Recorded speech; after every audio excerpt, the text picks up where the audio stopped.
هذا القرآن يوحدنا لطريق الخير يوجهنا الله تعالى أنزله ورسول الله معلمنا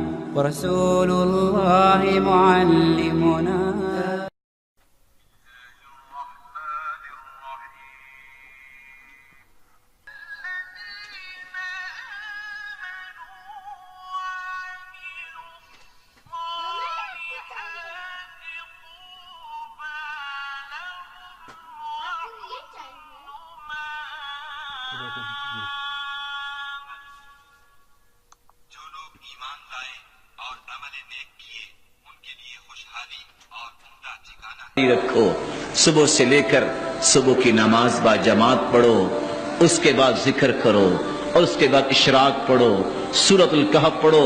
اتنی سعادت من قرأ سورۃ الکہف من یوم الجمعہ، یہ سورۃ الکہف پڑھ لیتا ہے 10 دن کے گناہ اللہ معاف کر دیتے ہیں.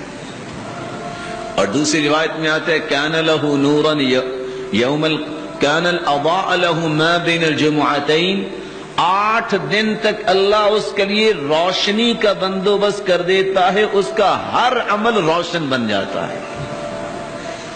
عصم من الفتن ما ظہر منها وما بطن، اللہ رب العزت اس کو فتنوں سے محفوظ کر دیتے ہیں، ظاہری فتنوں سے بھی باطنی فتنوں سے بھی. حتیٰ کہ دجال بھی اگر آ جائے تو سورۃ الکہف پڑھنے والے کو اللہ دجال سے بھی محفوظ کر دیں گے. اگر آپ محسوس نہ کریں تو میں پوچھ سکتا ہوں کہ آج کس کس نے سورۃ الکہف پڑھی ہے؟ جمعے کا دن ہے نا. ان هذا اليوم جعلہ اللہ عیدا للمسلمین، یہ ایسا مبارک دن ہے جس کو اللہ تعالیٰ نے عید کا دن بنایا. اور عید سے پیچھے کون رہتا ہے؟ محروم ہی رہتا ہے. اس دن زیادہ سے زیادہ درود پڑھا جائے، اور مسلمان کو توجہ ہی نہیں ہے. فرمایا من صلی من امتک صلاة واحدہ، جو ایک مرتبہ درود پڑھتا ہے کتب اللہ له 10 حسنات ومحى عنه 10 سیئات ورفع له 10 درجات.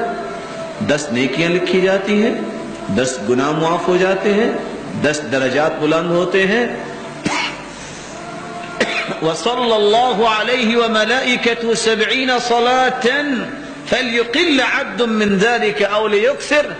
تم تو ایک مرتبہ درود پڑھتے ہو، مالک الملک 70 رحمتیں نازل کرتے ہیں. تم تو ایک مرتبہ درود پڑھتے ہو، 10 نیکیاں بھی مل گئی، 10 گناہ بھی معاف ہو گئے، 10 درجات بھی بلند ہو گئے. فرشتے آپ کی بخشش کے لیے 70 مرتبہ دعا کرتے ہیں.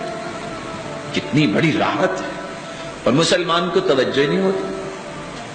سلف کا یہ طریقہ رہا ہے، عصر کی نماز ہوتی اس کے بعد دروازے بند کر لیتے، نہ کسی کے گھر جاتے نہ آتے. کیوں؟ بس شام تک. حدیث کے الفاظ بھی ہیں جمعے کے دن ایک ایسی گھڑی ہے جو انسان مانگے پورا ہوتا ہے، وہ عصر کے بعد ہوتی ہے. اور دوسری روایت میں آتا ہے جب خطیب خطبہ دے رہے جب تک نماز نہیں ہو جاتی اس وقت تک یہ گھڑی ہوتی ہے. تو وہ بیٹھ کے اپنے بچوں کو بھی اور بیوی کو بھی اور خود بھی عمل کیا کرتے؟ بس درود پڑھنا ہے. آج یہ رویہ کہاں سے لائیں گے؟ آج یہ ساری کی ساری مشکلات جو ہیں یہ کیوں ہیں؟ ہم نے ان رویوں کو چھوڑ دیا جس میں اللہ تعالیٰ نے خیر رکھی تھی.